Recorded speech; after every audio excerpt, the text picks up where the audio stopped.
En este pequeño video hablaremos sobre los fundamentos biológicos del lenguaje, como son la lengua, la boca y los mecanismos cerebrales del ser humano, que regulan la producción del habla y la sintaxis. Los órganos diseñados originalmente para facilitar la expiración y la deglución se adaptaron para producir el habla humana, lo cual es fruto de la evolución de mecanismos cerebrales que posibilitan la producción del habla.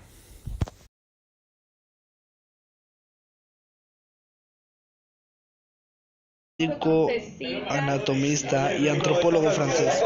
Su nombre está asociado a la designación del área del cerebro humano que controla las funciones del lenguaje. Y psiquiatra alemán conocido por sus estudios sobre la afasia, alteraciones de la expresión o comprensión causadas por trastornos neuronales. Él describió lo que más tarde se denomina como afasia sensorial, o sea, la imposibilidad para comprender el significado del lenguaje hablado o escrito, distinguiéndola de la afasia motora, dificultad para recordar los movimientos articulatorios del habla y de la escritura, descrita por primera vez por el cirujano francés Paul Broca. El área de Broca es una sección del cerebro humano involucrada con la producción del lenguaje. Esta está ubicada en la tercera circunvolución frontal del hemisferio izquierdo, en las secciones opercular y triangular del hemisferio dominante para el lenguaje. Aunque ambos tipos de afasia son el resultado de un daño cerebral, Wernicke encontró que la localización del mismo era distinta. La afasia sensorial se debe a una lesión en el lóbulo temporal. En cambio, la afasia motora está provocada por una lesión en el área de Broca, situada en el lóbulo frontal. Bueno, el día de hoy yo les hablaré de la corteza auditiva. La corteza auditiva primaria o A1 es la región del cerebro humano responsable del procesamiento de la información auditiva.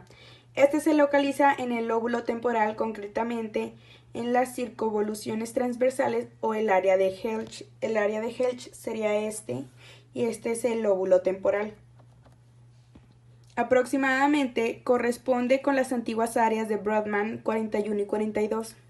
Además de recibir la información que le llega desde los oídos y los centros basales del cerebro, la corteza auditiva primaria también devuelve señales hacia estas áreas.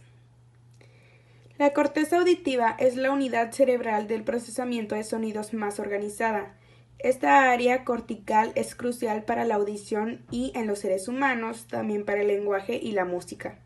La corteza auditiva se divide en tres partes diferenciadas: la corteza auditiva primaria, secundaria y terciaria. Estas estructuras se disponen de manera concéntrica, encontrándose la corteza primaria en el centro y la terciaria en la periferia. El hemisferio izquierdo es dominante del lenguaje, procesando lo que escucha y encargándose de la mayor parte de las tareas del habla. El hemisferio derecho se encarga principalmente de las habilidades especiales, reconocimiento facial y procesamiento de la música.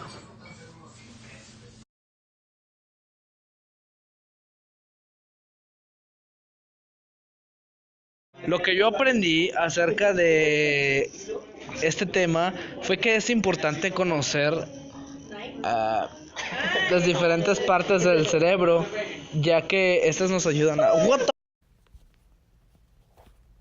Yo digo que para nosotros es importante conocer las partes del cerebro, ya que sabemos cómo está conformado y cómo sirve de alguna manera. Este reto fue interesante realizar por el motivo que tenemos que hacer representaciones físicas de las distintas áreas cerebrales, lo cual nos ayudaría mucho más en el aprender el significado y la ubicación. De igual manera, este reto número 1 de habilidades nos podría ayudar en la vida cotidiana y de manera cultural en general. Las estructuras cerebrales son mucho más importantes de lo que pensábamos. En esta actividad aprendí de la importancia del habla y cómo se relaciona con nuestro cerebro. Los dos hemisferios del cerebro que en conjunto pueden captar y devolver el habla, y no menos importante, el gran trabajo del área de Broca y área de Wernicke.